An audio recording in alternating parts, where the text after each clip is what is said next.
my whole point. Stop funding these zombie companies. And I give you lots of examples of other ones. If I'm not funding them, I certainly don't want my tax dollars to.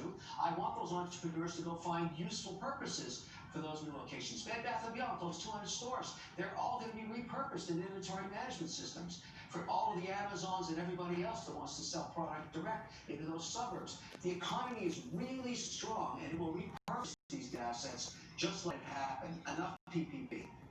Well, can I follow up on that? Strong for whom? You know, some people look at Amazon has made buckets of money, Walmart, the giant. Il adore regarder la lune pendant des heures. Those businesses in our communities, our neighbors, that do help the community go as well. Aside from just a UPS truck delivering packages, they're hurting. So, are the big just getting bigger and the small are going to get eliminated here? No, that's not true. 80% of my portfolio are small companies that are doing really, really well because they figured out how to deal with the pandemic and how to turn their company into a digital delivery. PRX, Gym Equipment, Fargo, North Dakota, on fire. Sales up 600%. People are buying gym equipment for their condos. Love Pop greeting cards out of Boston. They had all of their sales in retail. Now they've recovered and they're doing it direct to customers. And Wicked Good Cupcakes, the #1 cupcake company in America. That's one of my investments. We've now pivoted away from retail and sell cakes to you direct at home. People want cupcakes now when they're sitting around with family at holidays, etc. There's many companies that made the pivot. My point is the economy is changing. There's some losers, but there's also going to be some winners. We have to realize the American economy, the heartbeat of the economy, is really strong. And you have to let it do its thing. You can't let the government support stuff that isn't going to work, because that just costs our children huge tax costs down the road, which is dumb. I'm realizing that now. I would have never said this to you 7 months ago, but every day I work with my CEOs, and I can't believe how strong they've been able to figure this stuff out and how they started to drive business a different way. There's room for growth. You just have to get to the point where you're dealing with reality. When I tell you a movie theater is going to zero, it is going to zero. I know it because I service them. There's no business, and no one wants to go watch movies there anymore. They want to watch the new Disney on Christmas Day at home, and that's what they're going to do. And that was supposed to be put in a movie theater. Not anymore. So, Kevin, we know that stimulus negotiations are still ongoing in Congress. Do you think that should continue? Does the government have a role here? And if so, where should that spending be prioritized?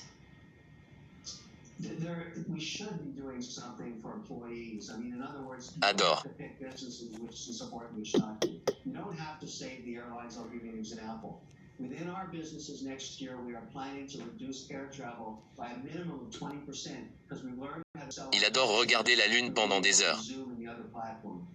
So why waste that money? I guess we're going to need 20% less seats. So let 20% of the airlines go bankrupt, and airlines go bankrupt all the time. They know how to. Il adore regarder la lune pendant des heures. Stronger managers. But for the airline employees, Il adore regarder la lune pendant des heures. 14 months of unemployment insurance while they pivot and find a new sector to work in, because they will. The economy is strong enough to absorb them. So I want to take care Il adore regarder la lune pendant des heures. Of companies that have to go bankrupt, and that's probably 20% of the airlines. So what if 2 of them go bankrupt? As long as those planes end up being used by better managers, and there's always a weaker airline out there. But that's what's going to be happening. And so do I think we're going to get the stimulus package before the election? No chance. We are so divided at government right now. One side doesn't want to give the other an advantage, and I understand that. We're going to have to wait for after the election. Regardless of what happens. And I would say one thing as an investor that's learned the hard way, I do not think that polls predict outcomes for either side. I will never invest in a poll again. The pollsters are snake oil salesmen. They have no idea what's going on. That's my conclusion. Well, it certainly seemed that way in 2016. We'll see this time around. Kevin O'Leary, thanks very much for being with us today. Take care. Bye-bye. And that does it for here on Your Voice, Your Vote. To Breakdown, I'm Terry Moran in Washington. And I'm Diane Macedo in New York. We'll see you back here tomorrow at 3 p.m. Eastern. Enjoy the rest of your day.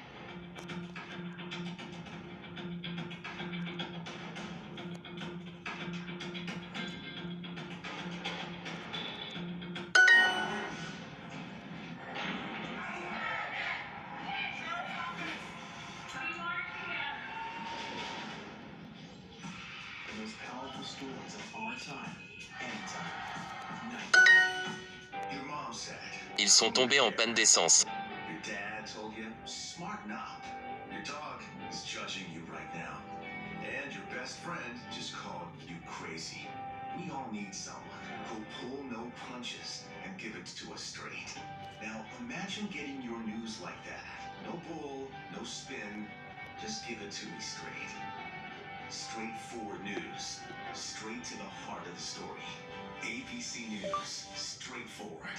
Americans, you're on the ground and you're up 18,000 tons. Ismael? Ground zero from Hurricane Michael. You can see just home after home. David, thanks to meet you. This was your view. My favorite view. Thank you for listening. Now, with so much on the line, ABC News, America's #1 news, is right there for you live on Hulu with stories of strength, stories of hope. Because now, when it matters most, Hulu has live news. Hulu has live news. Hulu has live news. And that news is ABC News. ABC News Live on Hulu. ABC News. Ils sont tombés en panne d'essence. watch the news you need. Thanks so much for streaming. Ils sont tombés en panne d'essence. Hulu subscribers right now. Admit it. These days, what you need to know seems to change like every day. So what can help you feel smarter, better, happier? Welcome to DMA3. What you need to know. The third hour of Good Morning America. Lunchtime on ABC.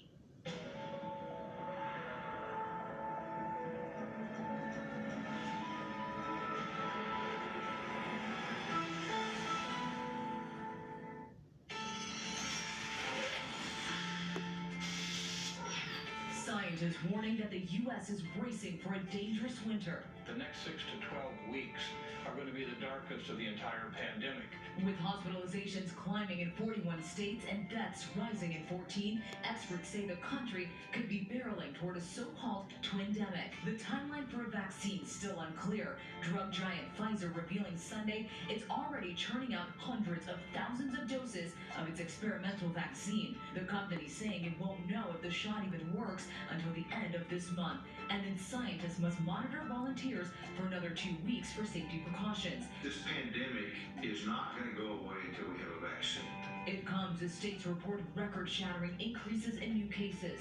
Minnesota confirming more than 1,700 infections Sunday, the 11th consecutive day that state has seen more than 8,000 new cases. And in Texas, the state now deploying doctors, respiratory nurses, and backup personnel as cases surge in some areas. Hundreds of patients lining up for hours in hopes of getting tested in hard-hit cities like El Paso, where the death toll is climbing. The deaths are going to increase. Cities in the east fighting off super spreader events. New York City officials halting a wedding with a 10,000-person guest list. The city fining the Orthodox Jewish Church $10,000 for the open invitation to the rabbi's grandson's ceremony. And now, the nation's top doctor is speaking out after the White House itself hosted an event that led to more than a dozen illnesses. Were you surprised that President Trump got sick? Absolutely not.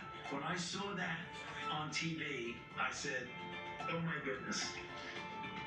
Nothing good can come out of that. That's got to be a problem.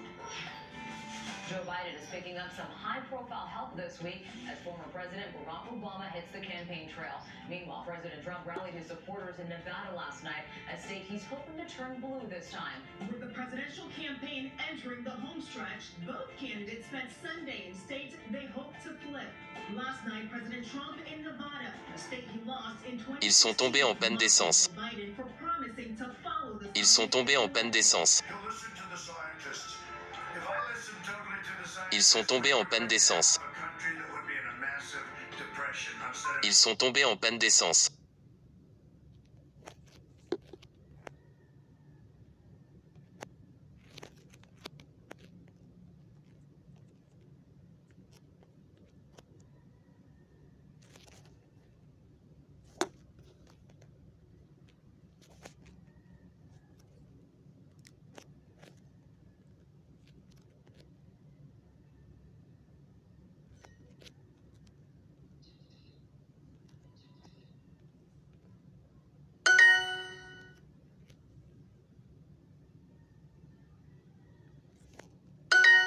J'espère que la batterie est pleine.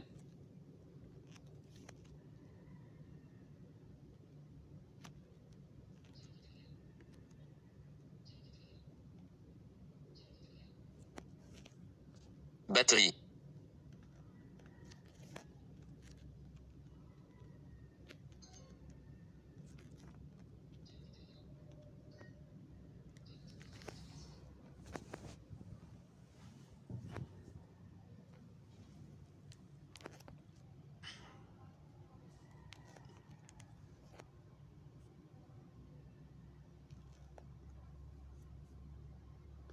J'espère que la batterie est pleine.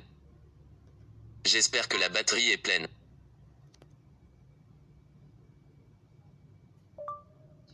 J'espère que la batterie est pleine.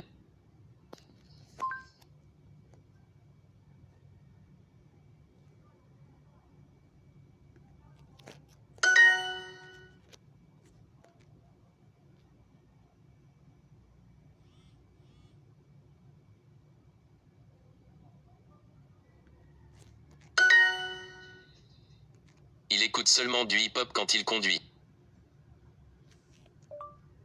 Il écoute seulement du hip-hop quand il conduit.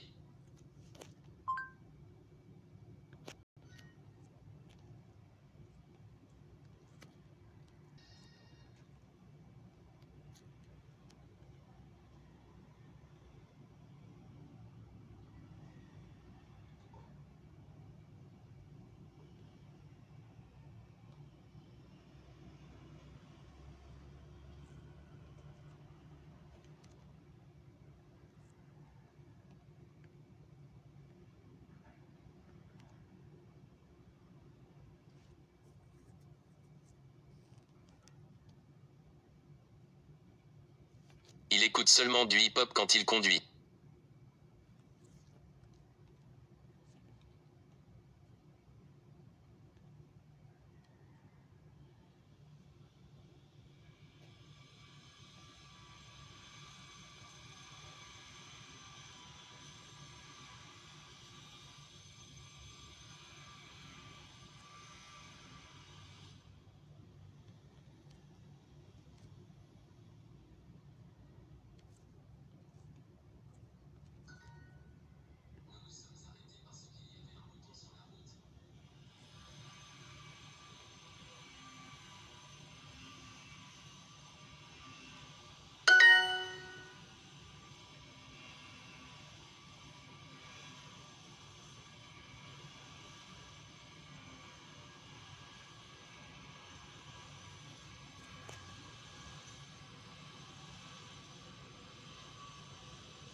J'aimerais aller sur la Lune.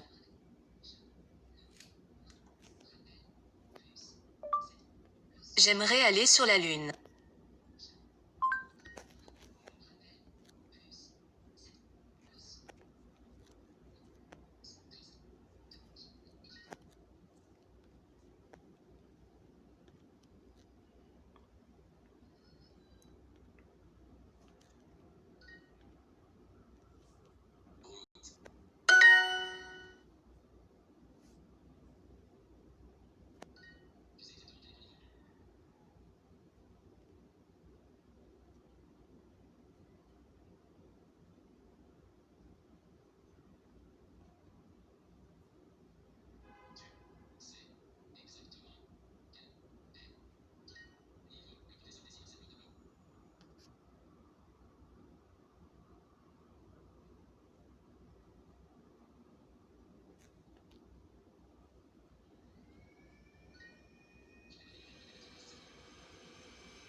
Cette voiture tombe toujours en panne.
Nous avons traversé ce bois en voiture.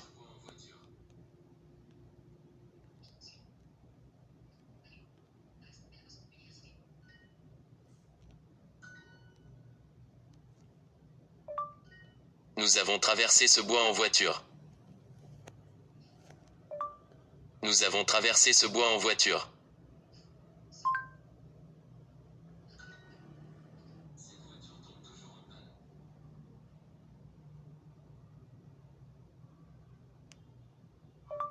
Nous avons traversé ce bois en voiture.